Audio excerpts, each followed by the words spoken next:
చదువుకునే సాధకులకందరికీ జ్ఞానోదయం కలగజేస్తున్నారు ఆయన. తండ్రికి స్తోత్రం.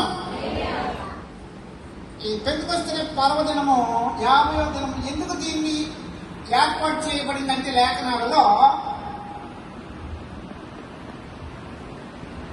ఇది శివాన్ 6వ నెలలో జరిగేటువంటి పండగ.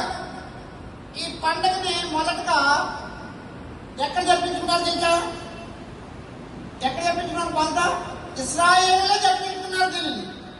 దీనిని జరిపించుకుని ఈ పండుగ యొక్క